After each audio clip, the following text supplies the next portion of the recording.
Hello viewers, আসসালামু আলাইকুম।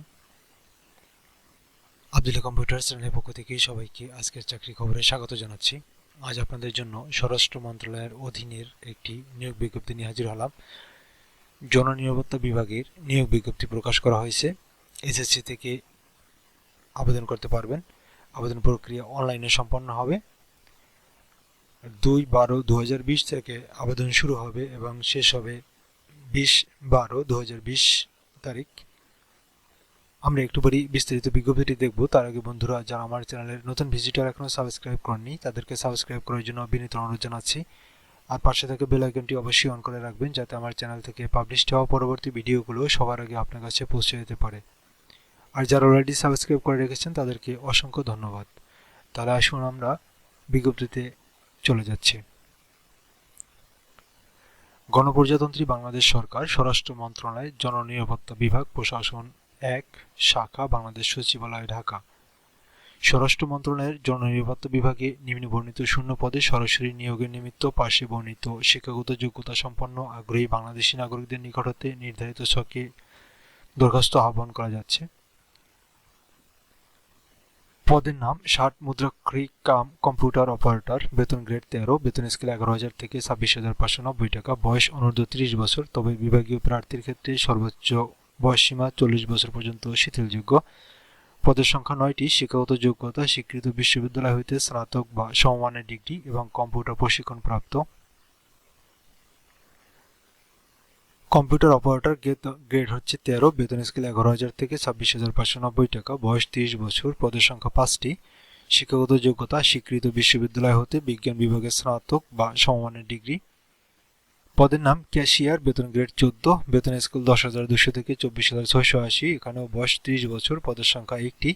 শিক্ষাগত যোগ্যতা: স্বীকৃত বিশ্ববিদ্যালয় হতে বাণিজ্য বিভাগে স্নাতক ডিগ্রি এবং কম্পিউটার চালনায় দক্ষতা থাকতে হবে। যে সকল জেলার প্রার্থীগণ আবেদন করতে পারবেন তারা হচ্ছেন: ঢাকা, নারায়ণগঞ্জ, জামালপুর, ময়মনসিংহ, নেত্রকোনা, চট্টগ্রাম, কক্সবাজার, ব্রাহ্মণবাড়িয়া, নোয়াখালী, লক্ষ্মীপুর, সিলেট, হবিগঞ্জ, মৌলভীবাজার, সুনামগঞ্জ, রাজশাহী, নাটোর, বগুড়া, দিনাজপুর, রংপুর, নীলফামারী, গাইবান্ধা, খুলনা, যশোর, ঝিনাইদহ, কুষ্টিয়া, বরিশাল জেলার প্রার্থীগণ আবেদন করতে পারবেন। এছাড়া অন্যান্য জেলার প্রার্থীগণ আবেদন করতে পারবেন না, তবে এতিম এবং শারীরিক প্রতিবন্ধী কোটায় সকল জেলার প্রার্থীগণ আবেদন করতে পারবেন।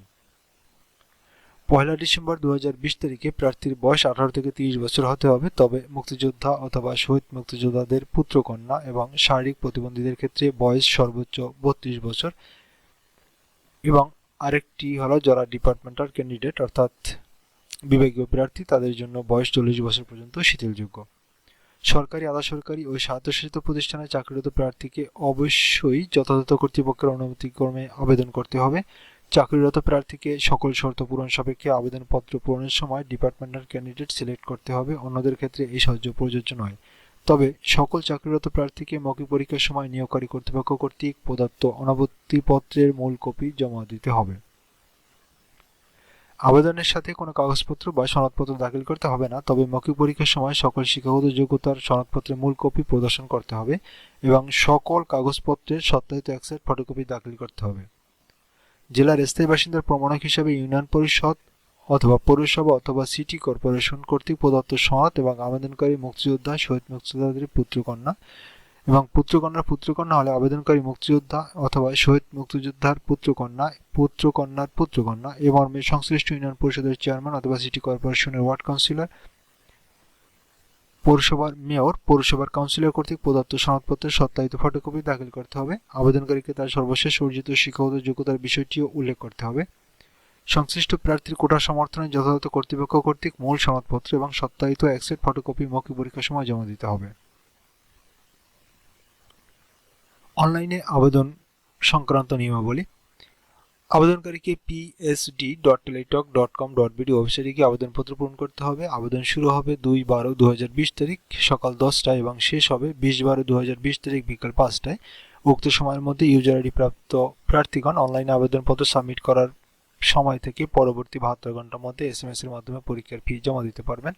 অনলাইনে আবেদন করতে গিয়ে প্রার্থীর ছবি এবং স্বাক্ষর প্রয়োজন হবে। সেক্ষেত্রে ছবির মাপ হলো 300x300 পিক্সেল এবং স্বাক্ষরের মাপ হচ্ছে 300x80 পিক্সেল এবং ছবির মাপ কোনো অবস্থাতেই 100 কেবির উপরে হবে না এবং স্বাক্ষরের মাপ কোনো অবস্থাতেই 60 কেবির উপরে হবে না।